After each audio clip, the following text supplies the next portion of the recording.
নবীজি বলেছেন সবার আগে জান্নাতে যেই তিন শ্রেণীর মানুষ প্রবেশ করবে আল্লাহ তাআলা আমার কাছে সেই তিন শ্রেণীর মানুষকে উপস্থাপন করেছেন, তাদের বিষয়ে আমাকে জানিয়ে দিয়েছেন কারা তারা। কারা সেই সৌভাগ্যবান মানুষ যারা জান্নাতে সবার আগে প্রবেশ করবে। সুবহানাল্লাহ। নবীজি সাল্লাল্লাহু আলাইহি ওয়াসাল্লাম বলেছেন এর মধ্যে প্রথম শ্রেণীর মানুষ হলেন শহীদ, যারা আল্লাহর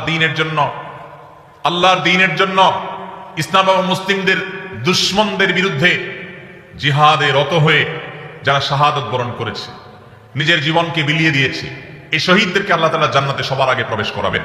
আল্লাহ তাআলা আমাদের সবাইকে শাহাদাতের মওত এবং শাহাদাতের মৃত্যু আমাদের সবাইকে নসিব করুন। দ্বিতীয়ত নবী সাল্লাল্লাহু আলাইহি ওয়াসাল্লাম বলেছেন ওয়া আফিফুন মুতাআফফিফ, যে মানুষ তার চরিত্রকে কোনো প্রকার কালিমা লাগতে দেয় না। ময়লা থেকে যেরকম আমরা আমাদের কাপড় চোপড় আমাদের আঁচলকে তুলে ধরে বাঁচাবার জন্য আমরা সংগ্রাম করি, সমাজে চতুর্পাশে হারামের হাতছানি অবৈধ সম্পর্কের জোয়ার চলছে, এইরকম পরিস্থিতিতেও যে মানুষ তার চরিত্রকে বাঁচাবার জন্য সংগ্রাম করে, চেষ্টা করে, পরিশ্রম করে, সাধনা করে, জয়ী হয়, নবীজি সাল্লাল্লাহু আলাইহি ওয়াসাল্লাম বলেছেন এই চরিত্র সংরক্ষণকারী মানুষটা যে হারাম রিলেশনে জড়ায় নাই, আল্লাহ তাআলা জান্নাতে এই লোককে প্রথম প্রবেশ করাবেন। আর তৃতীয়ত হলেন ওয়া'আবদুন আহসানা ইবাদাতাল্লাহ ওয়া নাসাহা লিমাওয়ালি, যেই কৃতদাস আল্লাহর ইবাদতও ভালো করে আবার তার মালিকের কল্যাণও কামনা করে, মালিকের কোনো ক্ষতি চায় না, অর্থাৎ বান্দার হক আদায় করে আবার আল্লাহর ইবাদতটাও সুন্দরভাবে করে, সেই কৃতদাসকেও আল্লাহ তাআলা জান্নাতে সবার আগে প্রবেশ করাবেন। ভাইরা আমার, এই হাদিসের সনদ নিয়ে মুহাদ্দিসদেরকে একটু আপত্তি তুললে অন্য অনেকেই এটাকে গ্রহণযোগ্য বলেছেন। এই হাদিসের আলোকে আমরা যারা আমাদের চরিত্রকে হেফাজত করতে পারবো, আল্লাহ রাব্বুল আলামিনের এই বিশেষ পুরস্কার সবার আগে জান্নাতে যাওয়ার সৌভাগ্য আমাদের অর্জন হবে। আল্লাহ তাআলা আমাদের সবাইকে সেই সৌভাগ্য অর্জন করার তৌফিক নসিব করুন।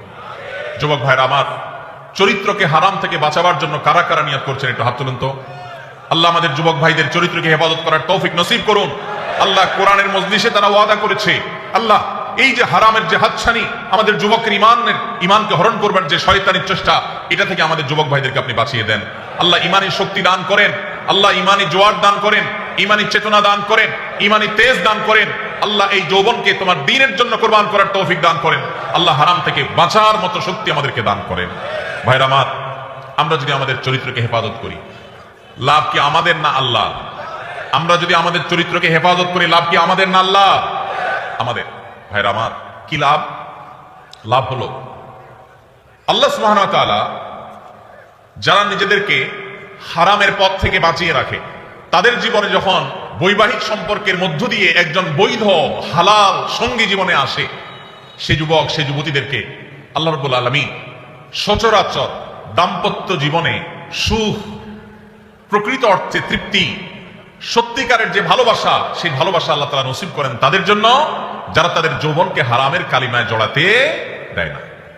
আর যারা হারামের কালিমা দিয়ে নিজের যৌবনকে কালিমা যুক্ত করে ফেলেন, মনে রাখেন এই যুবকদের বেশিরভাগ দেখবেন, এক্সেপশন প্রথমটাতেও আছে, বেশিরভাগ দেখবেন যে তাদের বৈবাহিক জীবন আসলে তাদের সেই জীবনে আর দাম্পত্য সম্পর্কের ভিতরে যেরকম একটা গভীরতা থাকার কথা, ভালোবাসা থাকার কথা, সম্প্রীতি থাকার কথা, তাদের সেই সম্পর্কটা আর থাকে না। কারণ হারাম যদি কেউ একবার বেছে নেয়, আল্লাহ তাআলা বৈবাহিক সম্পর্কের মধ্য দিয়ে হালাল সম্পর্কের প্রকৃত স্বাদ, প্রকৃত তৃপ্তি, প্রকৃত যে অনুভব, এটা থেকে আল্লাহ তাআলা ওই হারাম সম্পর্ককারীদেরকে মাহরুম রাখেন, বঞ্চিত রাখেন।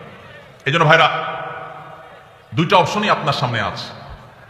মনে রাখবেন, শয়তান খুব ভালো করে জানে, আল্লাহ কোরআনে বারবার বলেছে শয়তান আমাদের প্রকাশ্য শত্রু। শয়তানকে আমরা দেখি না, অথচ আল্লাহ প্রকাশ্য শত্রু বলেছেন। কারণ শয়তানকে না দেখলে কি হবে? তার সব ক্রিয়াকর্ম প্রকাশিত।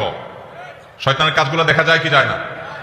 এই শয়তান আমাদের যুবকদেরকে তাদের ইমানের তেজ নষ্ট করে দিতে চায়, তাদের ইমানি তেজকে ভোঁতা করে দিতে চায়, এই জন্য তাদেরকে হারাম সম্পর্কে আনতে চায়। এই জন্য ভাইরা, আমাদের চরিত্রগুলোকে আমরা হেফাজত করার সংগ্রামে জয়ী হওয়ার চেষ্টা করবো তো ইনশাআল্লাহ। ভাইরা আমার, ভ্যালেন্টাইন্স ডে এই সম্পর্কে আপনি গুগল করেন, আপনি এনসাইক্লোপিডিয়া ব্রিটানিকা সহ বিভিন্ন বিশ্বকোষগুলো খোলেন, আপনি দেখবেন যে এটা মূলত এসেছে খ্রিস্টানদের একজন ধর্মযাজক, যার নাম ছিল কি? ভ্যালেন্টাইন। এই ভ্যালেন্টাইন, যে সেন্ট ভ্যালেন্টাইন, সাধু ভ্যালেন্টাইন, খ্রিস্টানদের ধর্মযাজক, তাকে ঘিরে এই দিবসটা গড়ে উঠেছে। এটা একটা সময় খ্রিস্টানদের কাছে তাদের একটা পূজনীয় দিবস ছিল।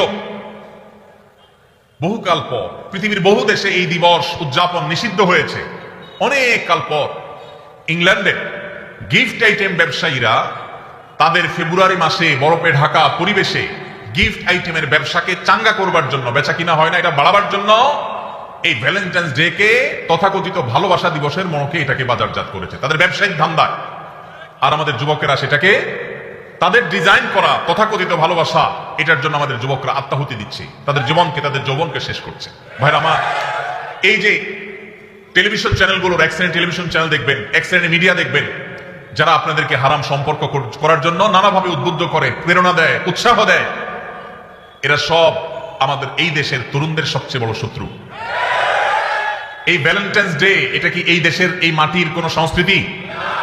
এই মাটির সংস্কৃতি না।